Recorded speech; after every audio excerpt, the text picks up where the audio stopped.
Muitas pessoas foram para as ruas, para o coração de Paris, para fazer esses protestos. Segundo o ministro do Interior, 12 mil policiais estariam sendo mobilizados para conter essas manifestações. E a gente vê que a polícia vai tentando fazer isso, cercando esses manifestantes com bombas de efeito moral e tentando também dispersar essa multidão que toma conta das ruas de Paris, na França, agora. Lá no horário do país, às 9 horas da noite, por conta desse anúncio feito por Emmanuel Macron. E Marcelo Favalli, você que vem acompanhando essa situação conosco aqui no 3 em 1, já colocamos isso em debate, inclusive nas outras manifestações, parte dessa população que discorda desse projeto, querendo, entre aspas, a cabeça de Emmanuel Macron. Muito boa tarde para você que segue conosco nessa cobertura, entre outros assuntos que vamos debater nesta tarde aqui na Jovem Pan News e em todas as plataformas, no rádio e no YouTube. Favalli. Bom, vamos voltar para as imagens. A gente vê aí um embate direto entre manifestantes que ainda resistem a uma pressão das tropas de choque. Do outro lado, para os nossos telespectadores, quem nos acompanha aí pelas outras plataformas digitais, está no topo da tela, a gente vê um cordão da tropa de choque, os policiais perfilados com escudos que são usados especialmente para esse embate homem a homem, quando há um confronto direto com a população. Parte dessa enorme área que é a Praça da República estava completamente tomada de pessoas há cerca de 20, 30 minutos atrás. Houve já uma enorme dispersão, mas a gente entende que ainda existe uma parcela bastante significativa desses manifestantes que resiste, inclusive aos lançamentos que a gente pode ver aí pela névoa que sobe, mais uma leva, mais uma saraivada de bombas de gás lacrimogêneo.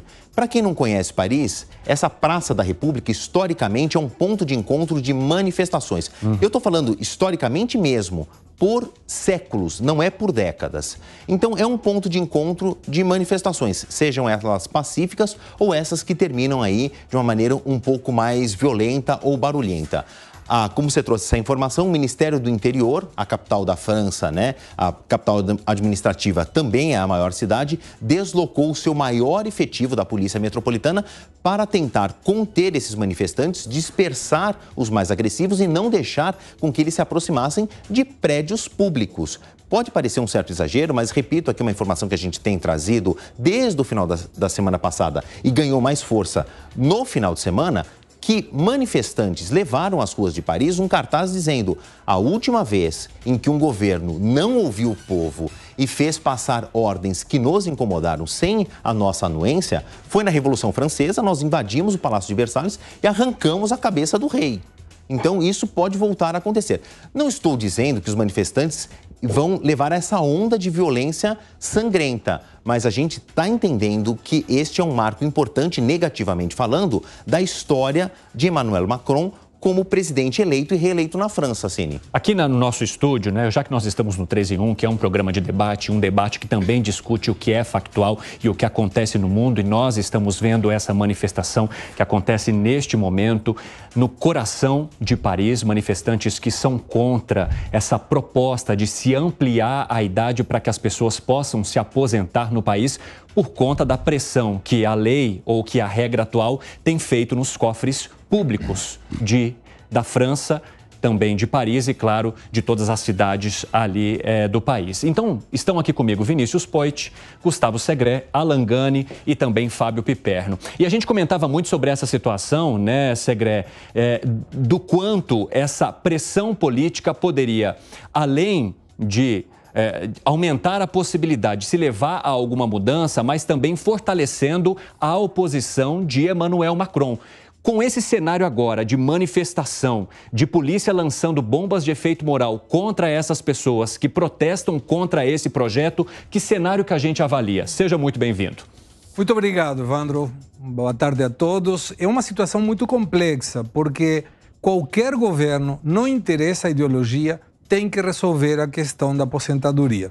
Para você ter uma ideia, a idade média da aposentadoria, Itália, Portugal, Espanha, está entre 66 e 64 anos.